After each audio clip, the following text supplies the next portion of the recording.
for each other, and that's our connection. And we're so connected that way, and that doesn't mean it's great all the time. We have hard conversations, we have tears, we have disagreements. That's actually normal in a relationship, isn't it? Like, it's normal to have disagreements. It's normal to be frustrated with each other. It's normal, like, that's a part of it. Conflict's a part of it.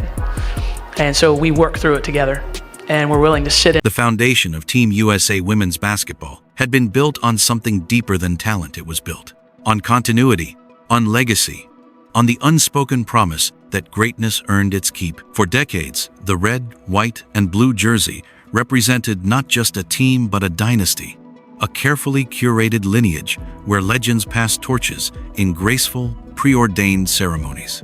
The system ran on respect, on loyalty, on the weight of medals accumulated and battles won. It was a family where history mattered, where your past contributions were your security, and where the future was expected to respectfully wait its turn. Until it wasn't, the decision came not with a bang, but with the sterile, digital chill of late-night notifications. Phones buzzed on nightstands, lighting up the faces of women who had defined the sport for a generation. There was no formal meeting, no gold-embossed letter, no dignified farewell press conference, just the cold, hard truth delivered through the modern era's most impersonal channels. You are no longer in the plans. 5 names, 5 pillars, gone from the 2026 player pool with the clinical finality of a surgeon's incision. Chelsea Gray, the point guard, whose wizardry in the clutch had become the stuff of basketball folklore. Her no-look passes and fourth-quarter heroics weren't just skills, they were security blankets for a nation that expected to win. Brittney Griner, a global icon whose very presence on the floor. Every single point being scored or assisted by Caitlin Clark in a 4.5-minute spell to make a game, to go from down 5 to up 13. Like that, well, basically it was down 15 to up 10 against the Phoenix Mercury last year, where every single basket other than one was either scored or assisted by Caitlin Clark in what was the craziest game of her career. Where it's funny, if you look back on that game, I think she had 15 points and 13 assists and on 4 of 15 shooting. And people were just like, oh, this was a terrible game. Was a geopolitical statement and a defensive fortress. Veterans whose jerseys hung in the rafters of the international game, whose loyalty had been unquestioned, whose Olympic gold medals should have been permanent shields against this kind of exile. But the shields had failed. The medals, it turned out, were not armor for the future, but merely trophies from the past. This wasn't a roster adjustment. This wasn't about managing minutes or exploring rotations. This was a paradigm shift delivered without anesthetic. A message, brutal in its simplicity, echoed in the silence that followed the notifications. Your legacy doesn't matter anymore. For Coach Cara Lawson and the selection committee, the decision, while ruthless, was born not from disrespect, but from a chilling admission they could no longer avoid. The rest of the world had not just caught up. In many ways, it had begun to blueprint the future. The days of walking into an international arena and seeing fear in opponents' eyes were over. France, with their surgical ball movement and positional versatility. Australia, with their physical, relentless systems. Spain, with their tactical discipline, they no longer viewed Team USA as mythic giants. They saw them as athletes, as a system to be solved, a style to be countered. International basketball had evolved into a game of speed, spacing, and cognitive agility. The player needs it. That's another level of facilitating. That's why we say, man, Caitlin Clark is the top guard, man. All right, y'all start the conversation in the chat, but I'm just saying, Chelsea Gray is a very entertaining passer. All right, very entertaining. Sometimes her flashiness kind of make her throw the ball away and things of that nature, but Caitlin Clark knows how to get that thing in tough spots. All right, get it in tough spots and get her teammates open, get it to where the teammate can catch the ball and just pull it in a comfortable style. All that is a part of facilitating, man. All right, so it was a chess match played at a sprinter's pace, demanding not just athletic superiority, but intellectual supremacy. Team USA had been running on reputation, on the overwhelming individual talent of its legends. But the international game was now a puzzle where individual brilliance could be contained by collective sophistication. The old model, stacking the roster with the biggest names, was becoming a liability. The game demanded shooters who could stretch defenses to the breaking point from 30 feet. It demanded facilitators who could process the game at hyperspeed, making reads before the defense could even organize. It demanded a pace that could turn defensive rebounds into transition opportunities in the blink of an eye, punishing any lack of conditioned endurance. The committee looked at the data, at the film from recent World Cup battles and Olympic qualifiers, and asked the terrifying necessary question: what if our legacy is the problem? What if the very players who built this dynasty are now ill-fitted to defend it? This was the crossroads: cling to sentiment and risk obsolescence, or embrace the cold calculus of evolution and face the inevitable firestorm. And so, the pivot found its focal point. The decision to build around Caitlin Clark wasn't merely about adding a talented rookie. It was about installing a new operating system. Clark represented the antithesis of the old guard's archetype. She wasn't just a scorer, she was a gravitational force. From the moment she crossed half court, defenses warped. Most of us want adversity to go really quickly, like, okay, it'll be tough for a half a day and then we're done. And this has been tough for longer for us. Good. Good.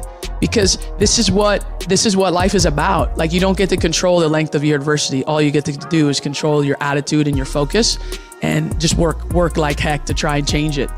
Her range was a logistical nightmare, pulling shot blockers like Griner away from the rim and into uncomfortable spaces on the perimeter, gutting a team's defensive identity. But her most transformative weapon was her vision, a preternatural, court-spanning awareness that didn't just see open teammates, but saw the openings that were about to exist. The evidence was there in stunning, undeniable bursts, like the 4.5-minute spell against the Phoenix Mercury that had already entered legend, a 25-point swing where every single basket, save one, was either scored or assisted by Clark. It was a masterclass in systemic control. She hadn't just taken over the scoring. She had taken over the very architecture of the game, bending its flow to her will. The offense didn't run through her. It originated from her, radiating outward in unpredictable, devastating patterns. This was the new currency. Chelsea Gray, for all her brilliant, entertaining flair, operated at a different tempo, a methodical, half-court artistry that the modern international game was learning to wall off. Brittney Griner, a dominant low-post force, represented a style of basketball that the evolving pace was threatening to make situational rather than foundational. Their skills weren't diminished, but their fit within the required system had become a question mark. Clark's selection was a statement of philosophy. Team USA was no longer collecting stars. It was assembling a specific, coherent machine. And in this new machine, Clark wasn't a replacement part. She was the central processor, the shockwave, rage, grief, and division. The fallout was immediate and volcanic. The women's basketball community fractured along fault lines of loyalty and progressivism. Fans of the veterans were apoplectic. This was betrayal, ingratitude, a disgraceful erasure of history. How could you discard Gray's clutch gene? How could you dismiss Griner's cultural impact and defensive dominance? Social media became a war zone of highlight tapes from the past, clashing with analytics charts for the future. The move was labeled heartless, arrogant, a dangerous gambit that prized potential over proven greatness. Within the player ecosystem, the mood turned tense and complex. For the young players suddenly thrust into the spotlight, it was a dizzying opportunity validation that performance and fit could trump tenure. But it also came with immense unspoken pressure. For the remaining veterans, a cold reality set in. No one was safe. The unwritten contract had been shredded. The locker room, once a sanctuary of mutual respect and shared history, now hummed with the anxiety of a new, meritocratic Cold War. Clark herself became a paradoxical figure, simultaneously the anointed future and a lightning rod for controversy. She didn't celebrate the move. There were no boastful interviews, no social media posts that could be construed as gloating. Her response was a studied, intense silence, followed by the only language she knew: work. In the ensuing training camps, she let her game do the talking, and with every practice, Every drill that showcased her laser passes and deep bombs, the brutal logic of the decision became harder to deny. The offense did flow differently. Spacing improved. The pace quickened. The game became less about isolation matchups and more about dynamic, interconnected movement. It was modern basketball, and Clark was its most fluent native speaker. The coach's conviction, Cara Lawson's unblinking vision. At the center of the storm stood Coach Cara Lawson, the architect of this brutal transition. Her demeanor offered no apologies, no emotional justifications. Her vision was clear, and she was willing to bear the wrath to see it through. She saw a world where France's ball movement could dissect a stagnant defense, where Australia's physicality could overwhelm a slower team, where Spain's discipline could out-execute a team relying on individual heroics. Her mandate was not to preserve feelings, but to preserve dominance. And in her calculus, that meant embracing discomfort now to avoid irrelevance later. Hard choices create strong teams, seemed to be her unspoken mantra. Soft choices protect egos. Her strategy was built on identifiable pillars. Fast breaks as a weapon, not just an opportunity. Deep shooting to fundamentally distort defensive geometries. Positionless basketball, where every player could handle, pass, and shoot, creating matchup nightmares. In this vision, Clark wasn't an add-on star for ratings or jersey sales, a cynical narrative some critics proposed. She was the essential catalyst, the player whose unique skill set unlocked the entire philosophy. Lawson faced the media with a steely calm, repeating the simple, forward-looking mantra, "We're building for 2028. The past was a reference point, not a roadmap. The future was all that mattered. The controversy sparked a deeper debate about the nature of fandom and team building in the modern era. Purists argued that legacy should be honored, that there was a right way to handle transitions, and that this wholesale demolition was disrespectful to the fabric of the sport. Progressives countered that true support meant wanting what was best for the team's victory, even when it was painful. As one commentator noted, if you are actually supporting Team USA, you would hope that the best players play together, because that's what is going to help them win. This camp argued that sentimentality was a luxury Team USA could no longer afford in a hyper-competitive global landscape. Another pointed critique emerged. If the team was now so reliant on a single, relatively inexperienced player, what did that say about the state of the pipeline? If Caitlin Clark is the best player at this camp, one analyst mused, there's something seriously wrong with the level of women's basketball. It was a valid concern, was this move a brilliant adaptation or a desperate overcorrection born from a lack of developed talent that could bridge the old and new eras? The debate mirrored larger cultural tensions between honoring tradition and embracing disruption, between loyalty and the relentless pursuit of efficiency. In the midst of the chaos, a new team identity began to coalesce, forged in the very fire of the controversy. The adversity wasn't a half-day obstacle to be quickly overcome. It was a prolonged public crucible. As one team insider put it, you don't get to control the length of your adversity. All you get to do is control your attitude and your focus, and just work like heck to try and change it. This became the ethos of the new Team USA. They were no longer the untouchable giants. They were the disruptors, the rebuilders, the team that had chosen the hard road. The external pressure created a bunker mentality, a shared burden that began to bond the new roster. They had to prove the decision right, not just to the world, but to themselves. Practices took on a new intensity. The young players, free from the shadow of immutable hierarchies, competed with ferocity. The remaining veterans, aware their spots were contingent on adaptation, worked to expand their games, to become the versatile pieces the new system required. Clark, shouldering the immense weight of expectation, focused on facilitation, on making everyone around her better, demonstrating that her value was in elevation, not domination. The cuts were not the end. They were the violent, necessary birth of something new. Once the door closed on those legends, there was no going back.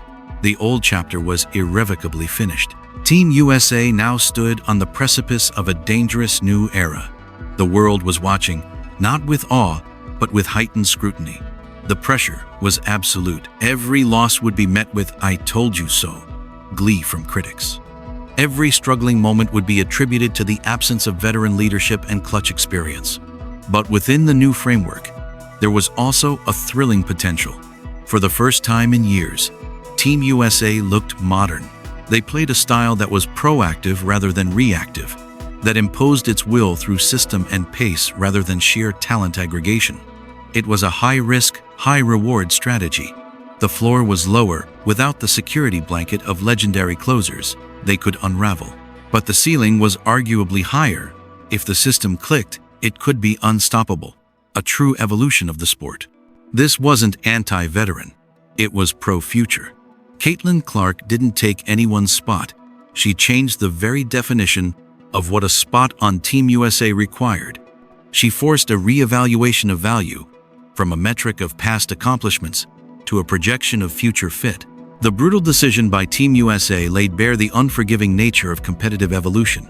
It asked uncomfortable questions about how institutions honor the past while securing the future. It demonstrated that in the arena of elite sport, reality does not care about feelings. The global landscape had shifted, and adaptation was not optional, it was existential.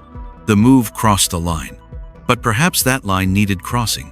The cozy continuity of the past had fostered comfort, and comfort is the precursor to decline. By making the brutal call, Team USA acknowledged that to remain a legend, you must sometimes betray the very traditions that made you one. The 2026 team would now carry this burden and this promise. They were the revolutionaries, the subjects of a radical experiment.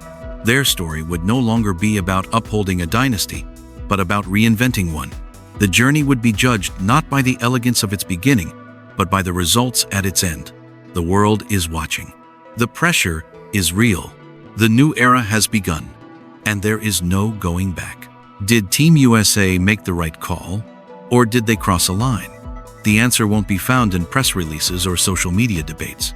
It will be written on the court, in the wins and losses to come, and in the cold, hard history that always has the final say.